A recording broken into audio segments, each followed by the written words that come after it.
"She's erasing you tonight."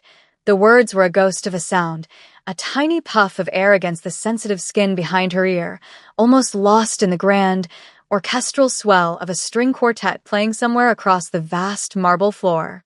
They were delivered by a child, no older than 8, his small hand clutching a fold of the crimson silk that clung to her frame like a second skin.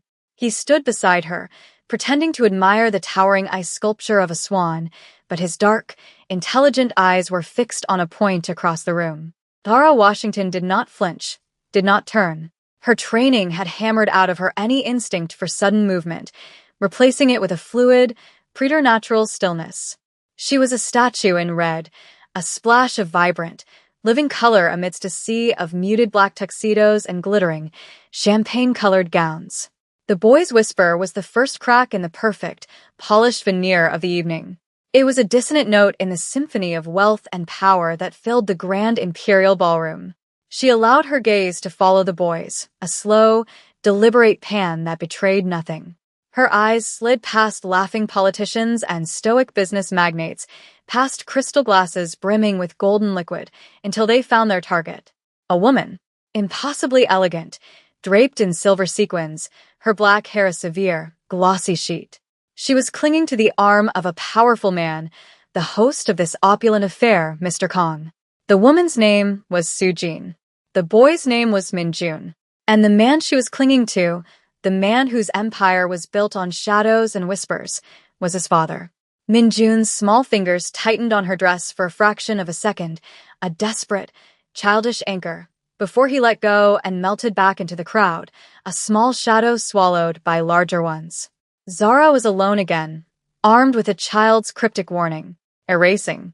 It was a clean, sterile word for something brutal. What does it mean, truly, to be erased? It's not just about ending a life. It's about removing a presence, deleting a story, turning a person into a void. It is the ultimate act of control, to decide that someone simply shouldn't be. And tonight, according to a small boy with old eyes, that was her fate. She took a slow, deliberate sip of her champagne, the bubbles a faint prickle on her tongue. The cold glass was a steadying weight in her hand. Across the room, Su-jin laughed, a musical sound that didn't reach her cold, calculating eyes. The game had just begun. And if you're watching this, if you're listening to this story unfold, I want you to pay close attention. Because the most dangerous threats rarely announce themselves with a roar. They begin with a whisper. Zara's mind was a clean, cold engine, processing the input with frightening efficiency. The boy, Min-jun, was the catalyst. His fear was genuine, a raw, unvarnished thing in a room full of polished masks. Children don't invent threats of that magnitude. They reflect the anxieties they absorb from the world around them. He was the son of Mr. Kang's late wife, a detail she knew from the thick dossier she had committed to memory. His mother had been dead for 3 years. Su-jin had arrived 1 year later. Zara's gaze drifted back to the couple. Su-jin was a masterpiece of curated perfection. Her smile was precise, her gestures economical, her beauty a sharp, architectural thing. She was whispering something into Mr. Kang's ear, her red lips close to his lobe, one perfectly manicured hand resting possessively on his chest. It was a public display of intimacy that felt more like a claim of ownership. But it was Mr. Kong himself who held Zara's focus. He was a lion of a man, or he had been. The photographs in her file showed a man with eyes that crackled with intelligence and ruthless energy. The man standing across the ballroom was a faded photograph of that person. His posture was slightly slack, his smile a beat too slow. When he lifted his glass, she noted a subtle, almost imperceptible tremor in his hand, a fine vibration he tried to hide by gripping the stem tighter. His gaze was unfocused, sweeping over the room without truly seeing it. He was present in body, but his mind seemed to be drifting in a distant fog. This wasn't the powerful, sharp-witted titan her clients, the family of his late wife, were worried about. This was a man being hollowed out from the inside, a compromised figure. The pieces began to click into place, forming the cold, sharp-edged outline of a conspiracy. The warning wasn't just about her. She was a complication, an unexpected variable. Her presence here, a discreet inquiry into Mr. Kang's well-being, had been noticed. And Sujin, the elegant predator in silver, had decided to eliminate the variable. But why? The answer was right in front of her, leaning heavily on the woman's arm. The real target wasn't the investigator in the red dress. The real target was the throne. Sujin wasn't just a girlfriend. She was staging a silent coup. And Mr. Kong, the king himself, was a ghost haunting his own life, completely unaware that he was about to be erased, too. The orchestra shifted from a sweeping waltz to a quieter, more contemplative adagio. The change in tempo mirrored the shift in Zara's own internal rhythm. The initial shock had subsided, replaced by the cold, clear focus of the hunt. Leaving was not an option. Walking away would be a death sentence, an invitation for a silent, professional follow-up. Her only path to survival was forward, through the heart of the threat. She needed to know the method, the timeline. Tonight was the only clue she had. She placed her empty champagne flute on the tray of a passing waiter, the crystal chiming softly. She began to move, not away from Sujin and Mr. Kong, but in a slow, calculated orbit around them. She used the dense clusters of guests as temporary screens, her red dress a flickering flame in their peripheral vision, never staying in one place long enough to be tracked. She was a ghost in the machine, observing every interaction. She saw Sujin gently guide Mr. Kong to a plush velvet chair, saw her murmur something to a broad-shouldered man in a dark suit who stood perpetually nearby. The man nodded, his face a granite mask. Zara catalogued him instantly. Head of security, Mr. Choi. He was older than the other guards, with flecks of gray at his temples and a weariness in his eyes that spoke of long service. As Sujin fussed over Mr. Kong, adjusting his tie with a proprietary air, Zara saw Mr. Choi's gaze sweep the room. It was a professional scan, but it wasn't random. His eyes found hers. It was for less than a second, a connection as brief and charged as a spark jumping a gap. There was no menace in his look. There was something else. A flicker of conflict, of deep, resonant unease. He knew. He knew something was wrong. He had been with the family for decades, loyal to the father, and likely to the memory of the dead wife. He was an insider, and he was conflicted. Have you ever been in a position like that? Trapped between loyalty to what was and the terrifying reality of what is? It's a quiet, personal hell. For men like Choi, loyalty is scripture. To see it perverted, to be forced to stand by while the man you swore to protect is dismantled piece by a viper in silver sequins, that is a torture of the soul. He broke the contact first, his expression reverting to impassive stone. But the message had been sent. A door, previously locked, now had a key. She just had to find the courage to turn it. Her opportunity came 20 minutes later. Mr. Kong was seated alone for a moment, while Sujin was drawn into a conversation with a city councilman, her laughter tinkling like carefully arranged chimes. Zara saw her chance. This was the riskiest part of the dance, the moment she stepped from the shadows into the light. She moved with purpose, her path designed to look like a graceful, accidental intersection. She allowed another guest, a portly man gesturing wildly as he told a story, to bump into her just enough to send her stumbling sideways, directly toward Mr. Kang's chair. "Oh, my apologies," she said, her voice a pitch of perfect, flustered sincerity. She put a hand on the arm of his chair to steady herself. Mr. Kong looked up, and it took a moment for his eyes to focus on her. "It's quite all right," he murmured, his voice thick, the words slightly soft around the edges. "Are you hurt?" "Not at all. Thank you, Mr. Kong," she smiled, holding his gaze. Now. She had seconds. "It's a wonderful party. Your late wife had such impeccable taste." She would have loved the arrangements. The mention of his wife was a calculated strike, a test. A healthy, grieving man would have a flash of sadness, of memory. Mr. Kang's reaction was blank. There was a flicker of confusion, a deep furrow in his brow, as if he were trying to access a file that had been corrupted. "My wife, yes." He trailed off, the thought dissolving before it could form. It was then that she caught it. As she leaned in, under the opulent scents of flowers and perfume, there was another smell clinging to the lapel of his jacket. It was faint, almost imperceptible, sweet, with a sharp, medicinal undertone. It wasn't cologne. It was chemical. Her blood ran cold. Scopolamine, perhaps. Or a bespoke benzodiazepine cocktail. Something designed to induce a state of compliance, to fog the mind and dull the senses. It was a slow, methodical poisoning. She straightened up, her smile never wavering. "Please enjoy your evening," she said softly. From the corner of her eye, she saw Sujin watching them, her conversation with the councilman finished. The predator's smile was gone. Her eyes were chips of ice. Zara had touched her prize, and the warning had been delivered without a single word. She had just confirmed the how.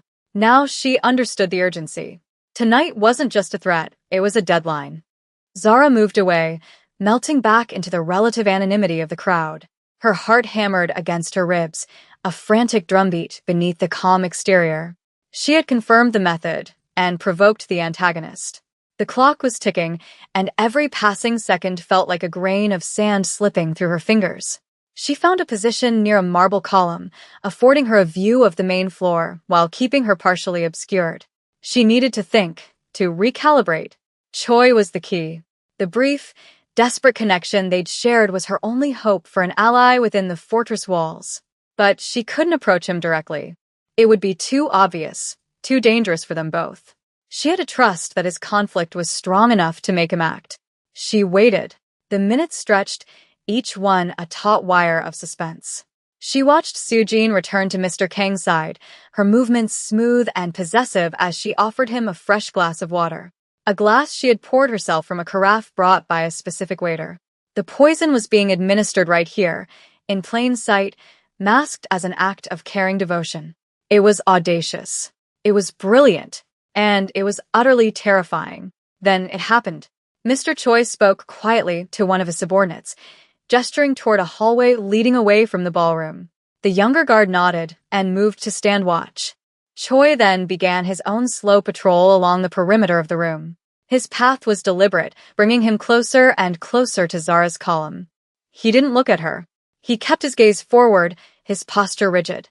As he passed her, his hand brushed against the cool marble of the pillar.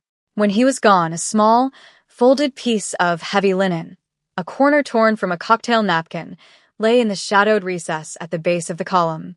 Her movements were liquid. She bent slightly, as if adjusting the strap of her heel, and her fingers closed around the napkin. She straightened, turning her back to the room as she unfolded it in the cup of her hand. The writing was a terse, blocky script, written with a pen. Study. Second floor. East wing. Code 8808. He keeps everything there. You have 10 minutes. It was more than she could have hoped for. It was access. It was a confirmation of her fears from the one man who would know for sure. But it was also a trap. He could be loyal to Sujin, luring her into a quiet, secluded place. It was a tremendous risk. But what choice did she have? To remain here was to wait for an invisible blade.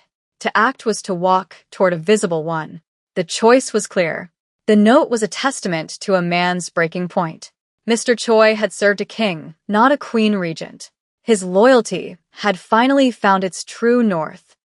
The journey to the second floor was a masterclass in misdirection. Zara moved with the unhurried grace of a guest searching for a restroom or a quiet place to take a call. She ascended the grand, sweeping staircase, her red dress a bold statement of confidence she did not entirely feel. Each step was a silent prayer that she wasn't being followed, that Choi's 10-minute window was real. The east wing was quieter, the sounds of the party fading to a distant, muffled thrum. The hallway was lined with portraits of Kang's ancestors, their stern, painted eyes following her progress. She found the study door, heavy, dark oak with a small, discreet digital keypad next to the handle. 8808. Her fingers hovered over the numbers. This is the moment, isn't it? The point of no return. The moment you commit to a course of action from which there is no retreat. We all face these doors in our lives, though most are not as literal as this one. Do you open it, knowing that everything will change? Or do you walk away, forever haunted by the question of what lay behind it? Let me know in the comments what you would have done. She pressed the numbers. A soft, electronic click echoed in the silent hall. The handle turned. She slipped inside, closing the door gently behind her, the lock engaging with a final, definitive thud. The room smelled of old leather, polish, and Mr. Kang's faint, masculine cologne. It was a space of immense power and control. A massive mahogany desk dominated the center, its surface immaculate save for a single, framed photograph of a smiling woman and a young boy, his late wife and Min-jun. The walls were lined with books, not for decoration, but for reading. Their spines were worn. But Zara's attention was drawn to a small, elegant bar cart in the corner. Among the crystal decanters of whiskey and brandy was a small, unmarked vial of clear liquid next to a single, isolated water glass. Beside it, tucked partially under a medical reference book, was a prescription slip from a private physician. The patient's name was Mr. Kong. The drug was a custom compounded sedative, described as a memory and anxiety suppressant. The prescribing doctor's name was one she recognized, a disgraced physician known for selling his credentials to the highest bidder. This was the weapon. The vial was almost empty. Tonight's dose was likely the last. The final step before the accident. Her eyes scanned the desk. Choi had said, "He keeps everything here." She ran her fingers along the underside of the desk. Nothing. She checked the drawers. The top ones were locked, but the bottom right drawer slid open smoothly. Inside, beneath a stack of mundane quarterly reports, was a slim leather portfolio. She opened it. Her breath caught in her throat. Legal documents. Power of attorney transfers, amendments to his will, liquidation orders for several key holding companies. All of them signed within the last 6 months. All of them transferring staggering amounts of control and wealth directly to Soo-jin. The signatures were shaky, the spidery scrawl of a man not in his right mind. Soo-jin wasn't just poisoning him. She was systematically stripping him of his empire, piece by agonizing piece, before the final move. Erasing him, first his mind, then his legacy, then his life. The full, horrifying scope of the plan laid itself bare in the silent, leather-bound room. It was elegant in its cruelty, a slow, methodical strangulation of a man's entire existence. Soo-jin had played the long game. She had medicated him into a state of perpetual twilight, a suggestible fog where his signature could be easily obtained. She had isolated him from his family, his oldest friends, and any advisors who might question her influence. Zara's investigation, initiated by the concerned family of his deceased wife, was the one unforeseen complication. She was an outside observer with a mandate to look closely, a loose thread that could unravel Soo-jin's entire tapestry of deceit. Killing her wasn't just about tying up a loose end. It was about preventing the alarm from ever being sounded. And little Min-jun, the ghost at the feast. He was the only one who lived inside the fortress with his father, the only one who saw the daily changes. Children are the world's most astute observers of patterns. They notice the subtle shifts in mood, the growing slowness of a loved one's speech, the way a person's eyes can be open but empty. He wouldn't have understood the complex financial machinations or the pharmacology of the poison, but he understood the fundamental truth. The woman in silver was making his father disappear. His warning to Zara wasn't just a desperate plea for a stranger's safety. It was a cry for help for his father. He had reached out to the only person in the room who seemed different, the one person whose observant, intelligent gaze suggested she might be able to see what he saw. He had placed his trust in the woman in the red dress. Zara took a photo of the documents and the vial with her phone, the quiet click of the shutter an act of defiance in the hushed room. She slid the portfolio back into the drawer, leaving everything exactly as she had found it. Her 10 minutes were nearly up.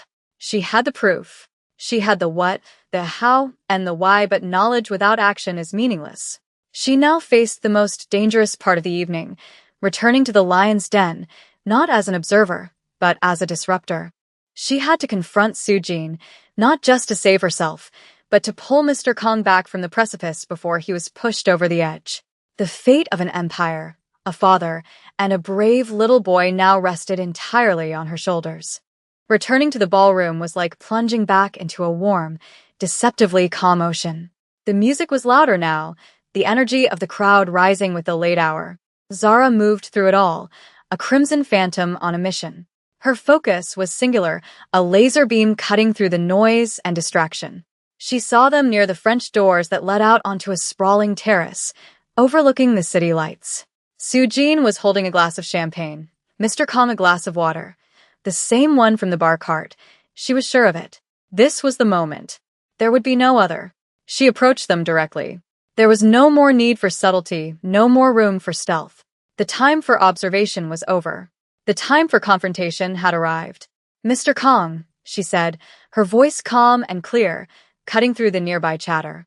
He turned his head slowly, his eyes struggling to place her. Sujin turned as well, and her polished smile was a mask of pure, distilled venom. I believe you know my friend, Sujin said, her voice dangerously sweet. She was having a bit of trouble with her balance earlier. I'm fine now, thank you, Zara replied, her eyes locked on Sujin. I was just so struck by the decor, especially the attention to detail. It reminds me of a fascinating article I was reading on pharmacology about custom compounds.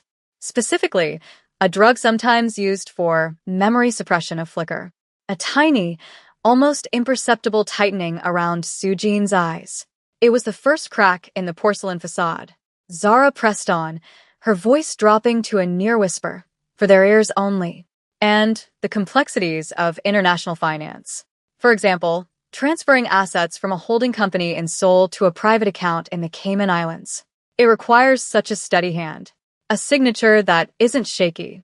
A mind that is clear. Mr. Kong was blinking, a deep frown of confusion on his face. He was trying to follow the conversation, trying to grasp the threads of her meaning. The fog was thick, but her words were sharp stones being thrown into it, creating ripples. I don't know what you're talking about, Sujin said, her voice dropping its musicality, becoming flat and hard. You're overwrought. Perhaps you should leave. I think I'll stay, Zara said softly. She looked directly at Mr. Kong. I think you should ask her about the prescription from Dr. Almazy. Ask her about the papers in your study. The ones you signed. The ones that give her everything. The name, Almazy, hung in the air between them. It was the key, the specific piece of knowledge she could not possibly have unless she knew the truth. Sujin's face, for the first time, lost its composure. A flash of pure, unadulterated fury crossed her features before being suppressed. But it was too late. Mr. Kong had seen it. And more importantly, he had heard the name. A name he must have seen on the prescription bottle, a detail that had been buried deep beneath the layers of chemical confusion. Almazy, he repeated, his own voice raspy with disuse. He turned his head, a slow, difficult motion, and looked at Sujin. He truly looked at her, not as the beautiful, doting woman on his arm, but as a stranger. The fog was beginning to part. The connections were being made. The constant fatigue, the memory lapses, the sweet taste in his water, the endless documents she asked him to sign. What have you been doing? He asked, the words a low rumble of his old authority beginning to reassert itself. Darling, she's delusional, Sujin hissed, grabbing his arm tighter. She's a corporate spy, sent by our rivals to sow chaos. Don't listen to her, but her touch, once a comfort, now felt like a cage.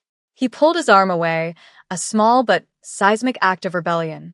Zara saw Mr. Choi standing a few feet away, watching, his hand resting near his jacket. He was waiting for the signal. She also saw Minjun, standing near the doorway, his small face pale with terror and hope. He was watching his father, willing him to wake up. Zara took the final step. She met Mr. Kang's wavering gaze. Your son tried to warn me, she said, her voice gentle but firm. He knew. He saw her erasing you. The mention of his son was the final blow. It was the one pure, untainted thing in his life. The love for his child was the one wire Sujin had not been able to cut. Mr. Kang's eyes cleared. The powerful, ruthless man she had read about was suddenly there, looking out from behind the bars of his chemically induced prison. The ghost was gone, and the king had returned. He stared at Sujin, and the cold fury in his eyes was terrifying to behold. Toy, he said, his voice no longer foggy, but a blade of cold steel. Remove her. And call our lawyers. Tell them to cancel every document I have signed in the last 2 years. Mr. Choi did not hesitate. He stepped forward, his face grim, his duty clear once more. This way, madam, he said, his voice devoid of all emotion. The spell was broken. The coup had failed. In the quiet aftermath, the party continued around them, most guests oblivious to the silent, vicious war that had just been fought and won in their midst. Sujin was gone, escorted from the ballroom with a quiet, lethal efficiency that left no room for argument. Mr. Kong sat heavily in a chair on the terrace, the cool night air seeming to help clear the last vestiges of the fog from his mind. He looked older, more fragile than his reputation suggested, but his eyes were sharp again. He was wounded, but he was whole. Zara stood by the railing, the crimson of her dress a stark contrast to the dark sky. A small hand slipped into hers. She looked down to see Minjun standing beside her, his tear-filled eyes fixed on his father. He didn't say anything. He didn't need to. His small, trusting grip was thanks enough. Zara squeezed his hand gently. "Your father is going to be all right," she whispered. "You were very brave," he gave a small, solemn nod. A boy who had been forced to carry a burden far too heavy for his years. Inside, Mr. Choi was already making calls, his voice a low, urgent murmur. The machinery of Mr. Kang's empire was grinding back to life, excising the poison that had so nearly destroyed it. Zara's job was done. She had been hired to observe, but she had been forced to intervene. She had walked into a den of whispers and lies and had brought the truth, screaming, into the light. And this is the power you have, too. The power of observation. The power of asking the difficult questions. We live in a world of curated facades, of beautiful lies presented as truth. But if you look closely, if you listen to the whispers instead of the roars, you can see the cracks. You can find the truth. The story doesn't end here, of course. For Mr. Kong, there will be a long road to recovery, a painful reckoning with his own vulnerability. For Sujin, a different kind of erasure awaits, one carried out by lawyers and courts and the cold, unforgiving machinery of justice. But for tonight, a father has been returned to his son. A good man's loyalty has been reaffirmed. And a woman in a red dress showed that the courage to speak a single, difficult truth can be more powerful than any army. Thank you for joining me on this journey. If this story resonated with you, don't forget to like, subscribe, and share it with someone who needs to be reminded of the power of paying attention. Until next time, keep your eyes open. The truth is always there, waiting to be found.